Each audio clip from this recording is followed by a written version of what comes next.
Hello दोस्तों, राधे राधे, जय श्री श्याम। मैं रिंकी चौधरी, आप सबको मेरा दिल से प्रणाम, नमस्ते, सेवा सोनी। तो दोस्तों और भाई बहनों, कैसे हो आप लोग? आशा करते हैं सब ठीक होंगे और मैं भी ठीक हूँ। और तो मैं जिला चमोली, नागनाथ पोखरी, ग्राम गन्याला से हूँ। हाल निवास मेरा वल्ली देवधार और अपनी ब्लॉगिंग की शुरुआत कर रही मैं अभी 4 बजे से और अपने वल्ली देवधार से।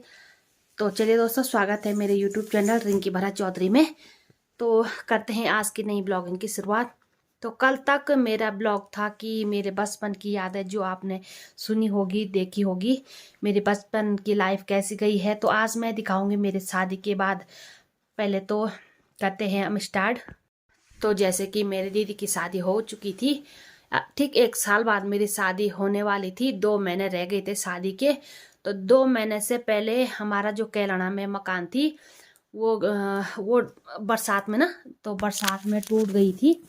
और बरसात में टूटी तो हमने लकड़ी भी काट दी थी। जब भोज होता ना, लकड़ी काट रखी थी वो भी शादी के लिए। और फिर बहुत अच्छी मकान बना दी थी पापा ने। 2 बूंद बूंद के घड़ा भरता है वरना।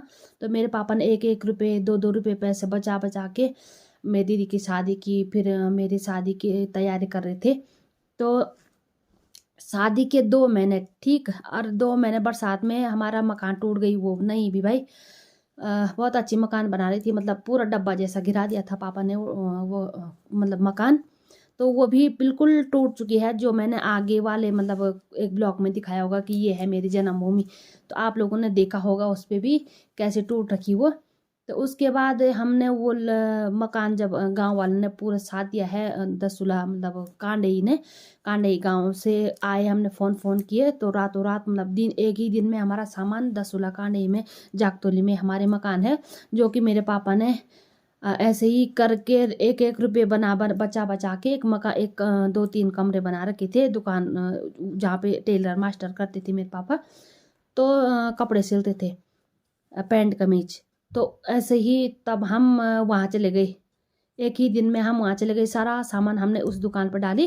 तो अब हम उसके बाद वहीं पर रहने बैठ गए जागतोली में। और वहीं से ही मेरी शादी हुई जागतोली से। तो वहाँ मतलब कोई वो नहीं था कि कुछ नहीं था कि वहाँ भगवान की इच्छा थी कि शादी भी निपट चुकी थी। हाँ, हमने जो लकड़ियाँ थी वो कैराना की वो वहीं छोड़ी और यहाँ शादी की लकड़ियाँ फिर फाड़ी, क्योंकि कार्य भोज खिलाना था। तो वहाँ फाड़ी तो अब शादी भी हो गई थी। तो शादी हो गई मेरी, शादी हो चुकी थी। उसके बाद मेरी शादी के बाद भी लड़की हो गई। लड़की होने के बाद 6 महीने नहीं 5 महीने के बाद मेरा भैया ख़त्म हो गया वहाँ। तो भैया भी ख़त्म हो चुका था, जो मैंने आपको भी बता दिया था। 2012 की घटनाएं अगले वीडियो में दिखाई थी मैंने। भैया ख़त्म हो चुका था, शादी मांग रहे थे, ढूंढ रहे थे लड़की, पापा कर रहे थे कोशिश। तब तक भैया ख़त्म हो चुका था, पंजाब में था, एक्सीडेंट हो गया था हुआ उसका। उसके बाद शादी के बाद की लाइफ की बताऊँ मैं कि कैसी रहती है लड़कियों की। अब देखो, भगवान जब परीक्षाएं हर किसी परिवार में लेता है, और परीक्षा में पास कैसे होना है ये मुझे पता है। क्योंकि पास तभी हो सकते हैं, वही लोग हो सकते हैं जो साफ हो, जो दिल का साफ हो, जो चरित्रहीन ना हो, है ना। तो लोग बोलते हैं कि हाँ यार कैसी है कैसी, क्योंकि हमने अपना फर्ज कभी नहीं भूला है कि सास ससुर की मदद कैसी करनी है, सास ससुर की इज्जत कैसी करनी है, हर कुछ। और परीक्षाएं भगवान ने हमें हमारी इतनी ली शादी के बाद भी, और शादी से पहले तो आपने देखी ली होगी कि वो।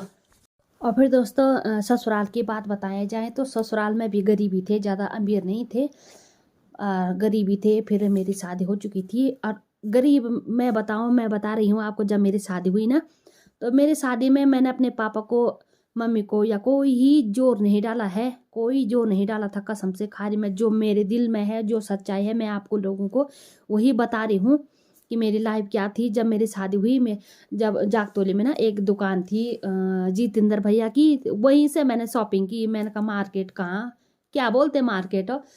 जब शादी होने के टाइम पे भी खाली 2 साड़ी ली थे पापा ने, 2-3 साड़ी। पीली साड़ी तो जब बोलते हेल्दी हाथ के लिए ना, तो वो भी मेरी दीदी की थी, मैंने वही पहन ली। मैंने कहा क्या करना पीली साड़ी का भी। और एक लाल ऐसी ली थी और एक हरी हरी ऐसी साड़ी ली थी, जबकि अब के ज़माने के लोग लहंगे पहन रहे हैं ना। तो हमारे ज़माने में, क्योंकि मैंने कोई जोर ज़बरदस्ती नहीं की, मैंने कहा अपने मम्मी पापा की इज्जत बचानी है, किसी के साथ ऐसा नहीं फैलाना कि हम इतने वो हैं, कार्य भी निपटाना था। तो गरीब तो इतने थे। और फिर मैंने कहा पापा जो करते आप बस। और उसके बाद ससुराल में ज़्यादा अमीर भी नहीं थे, गरीबी थे, ठीक ठाक थे क्या। उसके बाद शादी हो गई, लड़की हो गई। फिर मेरे हस्बैंड हैं, मेरे हस्बैंड ने भी खूब मदद की मेरी। कभी ऐसा होता है कि परिवार में कलेश होता है, हर किसी के परिवार में, परंतु हैंडल कैसे करना है वो हमें आता है। हमें मतलब ऐसा नहीं सोचना चाहिए कि हाँ हमारे साथ कोई नहीं है, तो हमारे साथ सच का साथ होना बहुत ज़रूरी है और भगवान का साथ ज़रूरी है। अगर भगवान ना हो ना हमारे साथ, हमारे सर पे हाथ नहीं रखा है ना उसने, तो कोई नहीं साथ देगा। तो सच का साथ पहले सच होना चाहिए भाई, झूठ नहीं होना चाहिए कुछ भी। तो इसीलिए भगवान साथ देता है। तो उसके बाद मेरे हस्बैंड ने बोला कि मेरी चॉइस थी कि हाँ, मेरे पापा ने मुझे भी थोड़ा बहुत सिलाई मशीन सिखाई थी थोड़ा थोड़ा। तो मैंने सोचा कि मैं भी करूँ। तो फिर मैंने इनको बोला था कि यार मैं भी शादी के बाद लड़की हो चुकी थी, 8-9 महीने की थी, 1-1.5 साल हो गई थी। उसके बाद हम गनियाला से, मेरा ससुराल है गनियाला गाँव में, तो फिर गनियाला से हम आ गए थे पोखरी। मैंने कहा मैं थोड़ा कुछ करना चाहती हूँ, सीखना चाहती हूँ, इच्छा थी पहले से ही कि मैं कुछ करूँ। कुछ ऐसा नहीं था कि मैं कुछ सिंगर बनूँ, मतलब ऐसा कुछ भी नहीं है कि, परंतु चॉइस जब हम ख्वाहिश थोड़ा थोड़ा धीरे धीरे बदलती है ना, तब ख्वाहिश भी अपने आप आ जाती है। तो मैंने सोचा था कि मैं कुछ करूँ। इन्होंने बोला चल अगर तू सीखना चाहती है तो कुछ कर। तो मैं तब मशीन भी सीखी हूँ। अपने परिवार के अपने कपड़े कितने महंगे महंगे सिले जाते हैं अब आजकल, तो पता नहीं कितने कितने भयंकर रेट हो रखे हैं बाजार मार्केट में। तो मैं खुद अपने कपड़े सिलती हूँ। बच्चों के, दीदी के, अपनी दीदी के खुद सिलती हूँ। अपने मम्मी के ब्लाउज, पेटीकोट, कमीज, सलवार में सिल लेती हूँ। उसके बाद फिर लड़का भी हो गया था, लड़का भी हुआ। उसके बाद कहानी में इतनी इतनी ट्विस्ट आती ना बीच में, बहुत ही ज़्यादा। और कभी कभी हम लोग ना सच में अकेले पड़ जाते हैं, क्योंकि हमारी परीक्षा रहती है वो। और हम ऐसा नहीं बोल सकते हैं कि हमारे ससुराल वाले ने, किसी ने भी या धोखा किया होगा। धोखा नहीं बोलते हैं, मैं नहीं बोलूँगी धोखा, क्योंकि कर्म के फल बोलते हैं कि यही मिलते हैं। मैं बोलती हूँ कि हमारे कर्म ऐसे ही रहे होंगे, हमने भी किसी को ऐसा किया होगा, या तो हम अभी बुरे लाइफ सोच रहे कि यार हमारे साथ ऐसा बुरा हो रहा है, या बुरा किया होगा किसी ने, परंतु नहीं, मैं ये नहीं बोल सकती हूँ किसी ने बुरा किया है, क्योंकि हमारे कर्म ही बुरे होंगे तब। या तो हमने किसी का भी ऐसा किया होगा पिछले जन्म में, या हमने भी, अगर हमने, अभी तक तो मेरा ऐसा नाम नहीं आया गनियाला गांव में या कहीं से भी कि इसने कुछ उल्टा काम किया होगा कुछ। परंतु मेरी कुछ सीखने की मेरी ऐसी चॉइस रहती थी कि वो नई नई तरीके से ना, भले पढ़ी लिखी मैं नहीं हूँ, मैंने बता दिया आपको कि मैं 10 पढ़ी हूँ, वो भी ठेल ठेल के बोलते हैं जिसको। परंतु और कहानी में ट्विस्ट इतना ज़्यादा आता है ना। वो लाइट बंद कर दे बेटा, लाइट बंद कर दे। तो कहानी में ऐसा ट्विस्ट आता है कभी कभी कि अकेलापन महसूस हो जाता है। तो मेरे भगवान ने मेरा साथ कभी नहीं छोड़ा है, क्योंकि मैं अपने भगवानों से, क्योंकि मेरी इतनी श्रद्धा भाव से अपने भगवान को पुकारती ना मैं, तो वो मेरा साथ ज़रूर देता है। तो भगवान, मतलब कहते हैं लोग कि हम जैसे एक बहू है, मैं एक बेटी थी, तो एक लड़की हूँ ना एक, तो किसी की मम्मी हूँ, किसी की पत्नी हूँ, किसी की बहू हूँ, किसी की दीदी, उपरंत हूँ ही एक ही ना। तो ऐसे ही भगवान बोलते हैं कि भगवान अनेक के हैं, भगवान है तो एक ही। परंतु मैंने जिन जिन भगवान को, मतलब हमारा हक बनता है कि हर किसी रूप की पूजा करनी चाहिए, चाहे विष्णु भगवान, कृष्ण भगवान, या शिव शंकर, शिव पार्वती, काली मैया, सरस्वती मैया, किसी को भी पूजने का हक हमारा है कि किसी रूप में भी पूज दो, परंतु भगवान की पूजा एक ही की होगी। नाम हजारों हैं, भगवान एक ही है, ये मैं भी मानती हूँ। और मैं तो अब यही मानती हूँ कि अपने कृष्ण भगवान को मानती हूँ, और सभी भगवान को मानती हूँ, सबसे ज़्यादा तो अपने कृष्ण भगवान को मानती हूँ। क्योंकि क्यों का अर्थ कुछ नहीं है, क्योंकि जब मेरा लगाव रहता है कि मैं कुछ चीज़ों को ऐसा मानती हूँ जिसको ना वही हो जाता है मेरे साथ, पता नहीं क्यों। जैसे मैं किसी के कृष्ण भगवान के प्रेम में पड़ रखी हूँ, तो उन्हीं के भाव से ही मैं पता नहीं ऐसे कुछ देखती हूँ कि जैसे मैं बोलती हूँ कि भगवान अगर जैसे तुम्हारे विचार हैं वैसे ही मेरे विचार करना रखना। तो मैंने आज तक किसी का बुरा नहीं सोचा है, बुरा नहीं किया है, जो कि मैं यही बोलती हूँ कि अच्छे विचार ख्याल आए मेरे मन में भी। तो उसके बाद फिर आगे उसके बाद फिर लड़का हो गया था, और उसके बाद मैंने सोचा कि यार मैं ये भी सीख गई। मेरे मन में एक ख्याल आया कि मैं भी लोग स्वेटर बुनने थे, स्वेटर बुनने की इच्छा भी थी, तो मैंने स्वेटर बुनी, मशीन लाई ये मेरे हस्बैंड, और बोला कि हाँ, हस्बैंड ने बहुत साथ दिया भाई।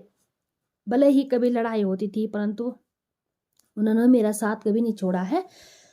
पर ऐसा हो कि मतलब सीखने की उन्होंने मुझे बोला कि अगर तू स्कूल पढ़ना चाहती है तो मैं तुझे पढ़ाऊंगा। मैंने कहा नहीं भाई, किसी ने अगर आंसर पूछ लिया इंग्लिश में तो क्या बताना, अब फिर अपने बेइज्जती जैसी महसूस होती है, इसलिए नहीं। मैं जैसी हूँ वैसी ठीक हूँ, तो मेरी सोच ऐसी थी। फिर उसके बाद मैं मशीन सीखी स्वेटर बनाने वाली। तो मेरी स्वेटर बुनने वाली मशीन मैं देहरादून से लाई थे, मेरे हस्बैंड देहरादून से लाए थे 4-5 हज़ार में।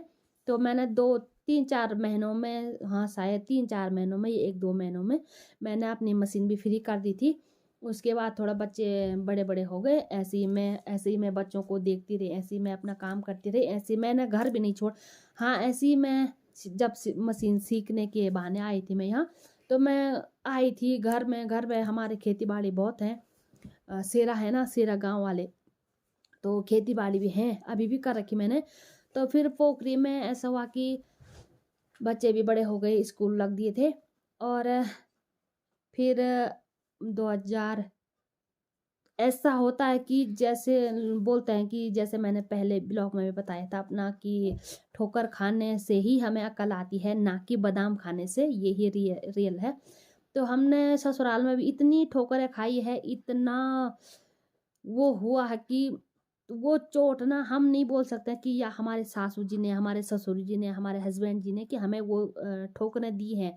नहीं, ये ठोकरें मेरे कर्म ने दिए हैं, क्योंकि ये मेरे कर्म में थे ठोकरें खाने, तो तभी हम आगे बढ़े हैं।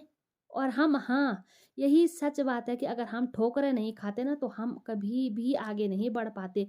तो आज हम थोड़ा धीरे धीरे हमने ठोकरें खाई, हम आगे बढ़ चुके हैं।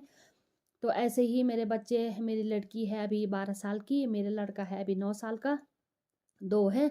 और उसके बाद 2021 में हमने मकान बना दी पोखरी से 2 किलोमीटर वली देवधार में। और तो मैं यहीं रहती हूँ। पहले मैं जब पोखरी में रहती थी ऐसे ही मैं सिलाई करती थी, ऐसे ही मैंने कभी दुकान में रहती थी हस्बैंड के साथ, कभी मेरे ससुर रहते हैं ज़्यादा करके दुकान में, मेरे हस्बैंड गाड़ी पे रहते हैं।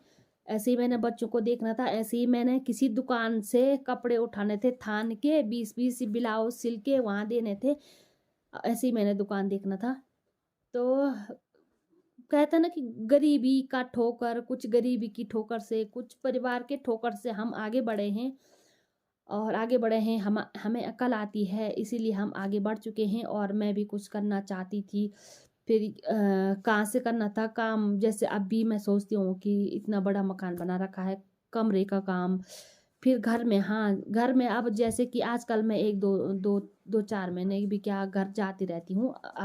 फिर उसके बाद मैंने 2 जगह देखना है। लोग उन्हें कहते हैं कि ससुराल देखना है।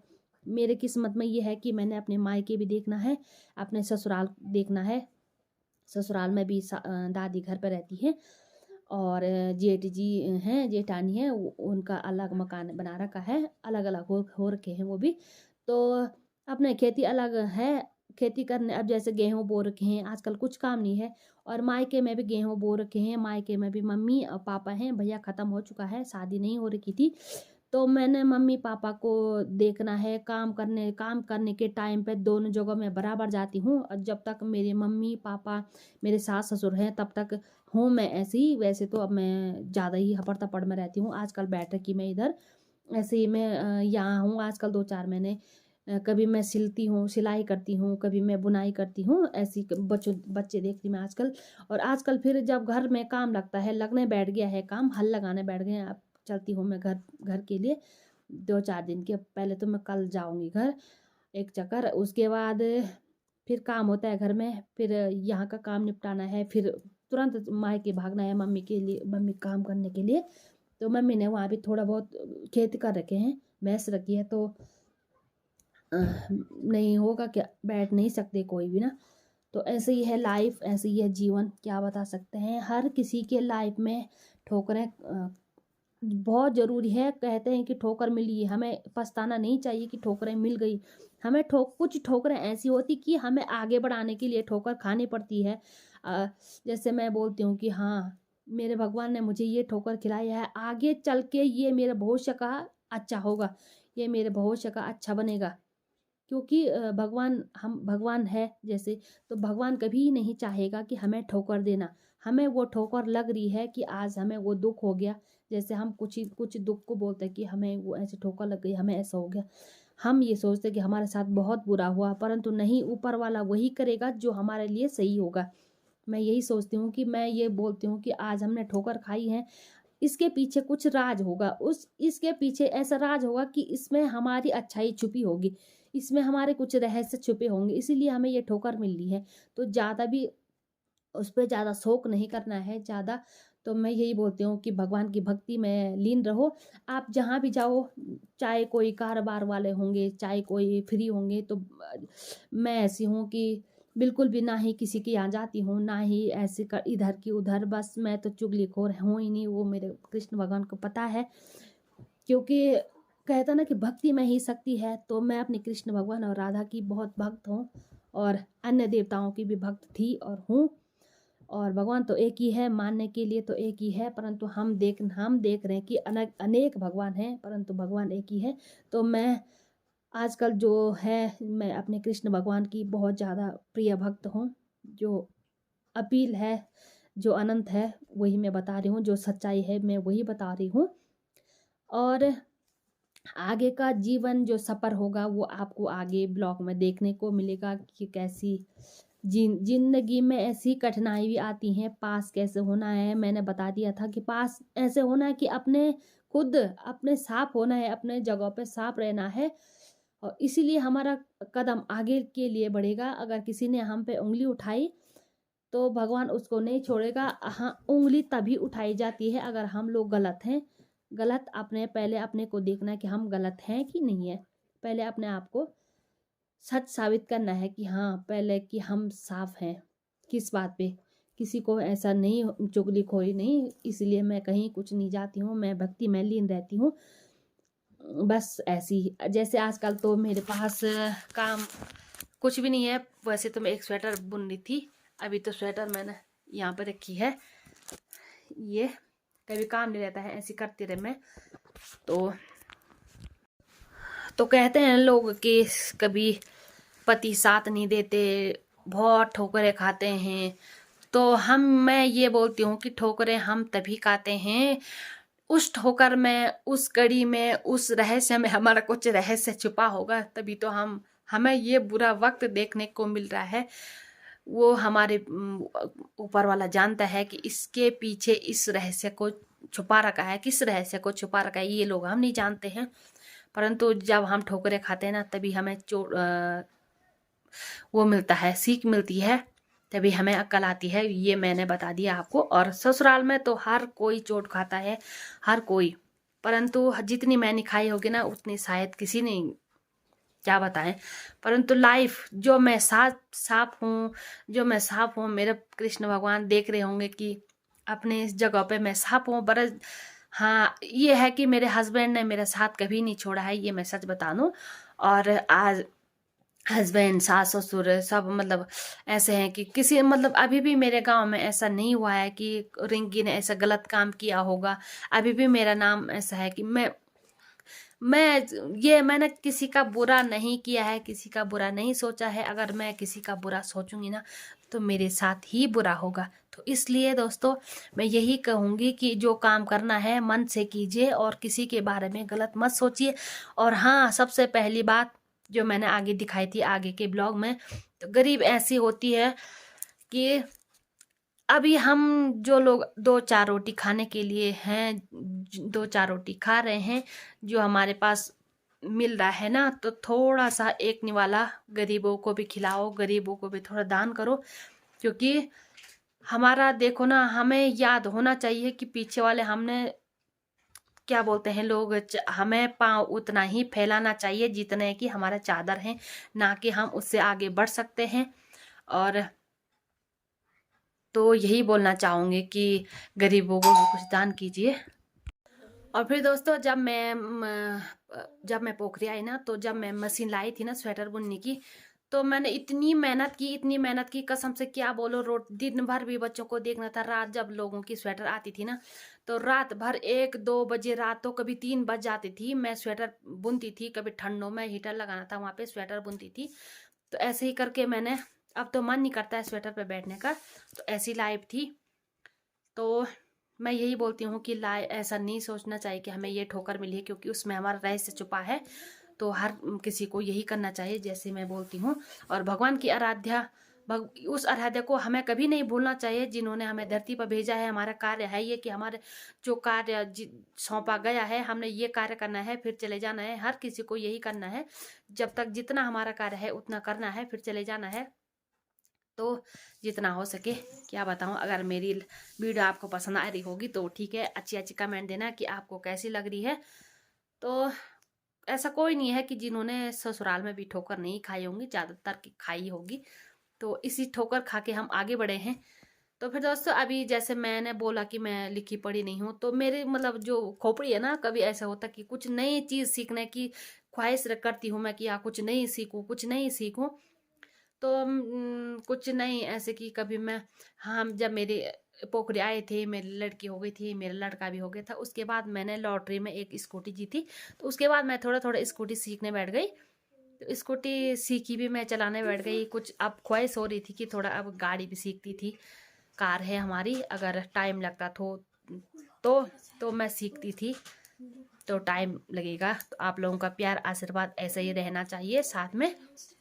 और आप लोग क्या सोचते हैं मुझे ज़रूर बताना। और मेरी वीडियो कैसी लगी, आज की वीडियो आपने यहीं पे क्लोज करती हूँ, क्योंकि इतने ख्याल आ रहे कि आप लोगों को अपनी ज़िंदगी के बारे में शेयर करूँ। फिर बताती रहूँगी अपने भाई बहनों को, अपने दोस्तों को, अपनी दीदी लोगों को, अपने चाची लोगों को, अपने ताई लोगों को बताती रहूँगी अपना रहस्य के बारे में। तो आज की वीडियो यहीं पे क्लोज करती हूँ। मेरी वीडियो आपको पसंद आए तो उसको लाइक शेयर सब्सक्राइब जरूर करना। ठीक है दोस्तों, राधे राधे, जय श्री श्याम, जय देवभूमि उत्तराखंड।